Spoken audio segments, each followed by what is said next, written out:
حضرت انس کا بیان ہے کہ اہل خندق کے پاس 2 مٹھی جو لایا جاتا تھا اور بو دیتی ہوئی چکنائی کے ساتھ بنا کر لوگوں کے سامنے رکھ دیا جاتا۔ لوگ بھوکے ہوتے تھے اور اس کا ذائقہ حلق کے لیے ناخوشگوار ہوتا تھا، اس سے بدبو اٹھ رہی ہوتی تھی۔ ابو طلحہ کہتے ہیں کہ ہم نے رسول اللہ صلی اللہ علیہ وسلم سے بھوک کا شکوہ کیا اور اپنے شکم کھول کر ایک ایک پتھر دکھلایا، تو رسول اللہ صلی اللہ علیہ وسلم نے اپنا شکم کھول کر 2 پتھر دکھلائے۔ خندق کی کھدائی کے دوران نبوت کی کئی نشانیاں بھی جلوہ فگن ہوئیں۔ صحیح بخاری کی روایت ہے کہ حضرت جابر بن عبداللہ نے نبی صلی اللہ علیہ وسلم کے اندر سخت بھوک کے آثار دیکھے تو بکری کا ایک بچہ ذبح کیا اور ان کی بیوی نے 1 سا تقریباً 2.5 کلو جو پیسا۔ پھر رسول اللہ صلی اللہ علیہ وسلم سے رازداری کے ساتھ گزارش کی کہ اپنے چند رفقا کے ہمراہ تشریف لائیں، لیکن نبی علیہ السلام تمام اہل خندق کو، جن کی تعداد 1000 تھی، ہمراہ لے کر چل پڑے اور سب لوگوں نے اسی ذرا جتنے کھانے سے شکم سیر ہو کر کھایا۔ پھر بھی گوشت کی ہانڈی اپنی حالت پر برقرار رہی اور بھری کی بھری جوش مارتی رہی اور گوندھا ہوا آٹا اپنی حالت پر برقرار رہا، اس سے روٹی پکائی جاتی رہی۔ حضرت نعمان بن بشیر کی بہن خندق کے پاس 2 مٹھی کھجور لے کر آئیں کہ ان کے بھائی اور ماموں کھا لیں، لیکن رسول اللہ کے پاس سے گزریں تو آپ علیہ السلام نے ان سے وہ کھجوریں لے لیں اور ایک کپڑے کے اوپر بکھیر دیں۔ پھر اہل خندق کو دعوت دی، اہل خندق انہیں کھاتے گئے اور وہ بڑھتی گئیں، یہاں تک کہ سارے اہل خندق کھا کھا کر چلے گئے اور کھجوریں تھیں کہ کپڑوں کے کناروں سے باہر گر رہی تھیں۔ انہی ایام میں ان دونوں واقعات سے کہیں بڑھ کر ایک اور واقعہ پیش آیا جسے امام بخاری نے حضرت جابر سے روایت کیا ہے۔ حضرت جابر کا بیان ہے کہ ہم لوگ خندق کھود رہے تھے کہ ایک چٹان نما ٹکڑا آڑے آ گیا۔ لوگ نبی صلی اللہ علیہ وسلم کی خدمت میں حاضر ہوئے اور عرض کی کہ یہ چٹان نما ٹکڑا خندق میں حائل ہو گیا ہے۔ آپ علیہ السلام نے فرمایا میں اتر رہا ہوں۔ اس کے بعد آپ علیہ السلام اٹھے، آپ کے شکم پر پتھر بندھا ہوا تھا، ہم نے 3 روز سے کچھ چکھا نہ تھا۔ پھر نبی صلی اللہ علیہ وسلم نے کدال لے کر مارا تو وہ چٹان نما ٹکڑا بھربھرے تودے میں تبدیل ہو گیا۔ حضرت برا کا بیان ہے کہ جنگ خندق کے موقع پر کھدائی کے دوران ایک سخت چٹان آ پڑی جس سے کدال اچٹ جاتی تھی، کچھ ٹوٹتا ہی نہ تھا۔ ہم نے رسول اللہ سے اس کا شکوہ کیا، آپ علیہ السلام تشریف لائے، کدال لی اور بسم اللہ کہہ کر ایک ضرب لگائی، ایک ٹکڑا ٹوٹ گیا۔ آپ علیہ السلام نے فرمایا اللہ اکبر، مجھے ملک شام کی کنجیاں دے دی گئی ہیں، واللہ میں اس وقت وہاں کے سرخ محلوں کو دیکھ رہا ہوں۔ پھر دوسری ضرب لگائی تو ایک دوسرا ٹکڑا کٹ گیا اور فرمایا اللہ اکبر، مجھے فارس دیا گیا ہے، واللہ میں اس وقت مدائن کا سفید محل دیکھ رہا ہوں۔ پھر تیسری ضرب لگائی اور فرمایا بسم اللہ، باقی ماندہ چٹان بھی کٹ گئی۔ پھر فرمایا اللہ اکبر، مجھے یمن کی کنجیاں دی گئی ہیں، واللہ میں اس وقت اپنی جگہ سے صنعاء کے پھاٹک دیکھ رہا ہوں۔ ابن اسحاق نے ایسی ہی روایت حضرت سلمان فارسی سے ذکر کی ہے۔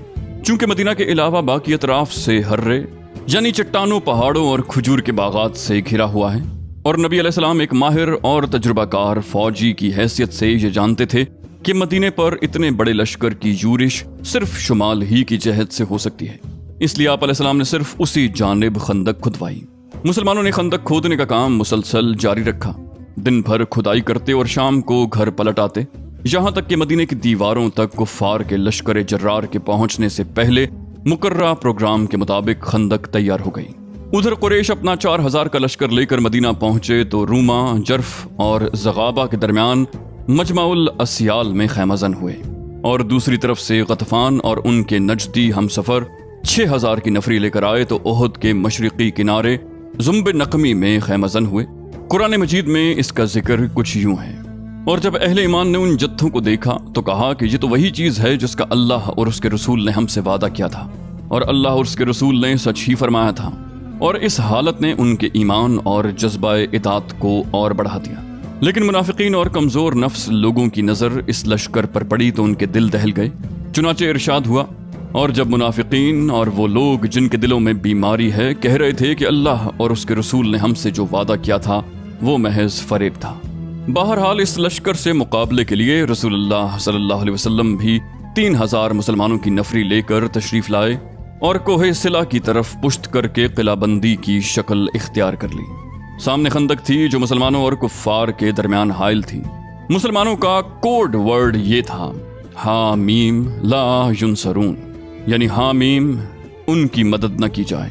مدینے کا انتظام حضرت ابن ام مکتوم کے حوالے کیا گیا تھا۔ اور عورتوں اور بچوں کو مدینے کے قلعوں اور گڑیوں میں محفوظ کر دیا گیا تھا۔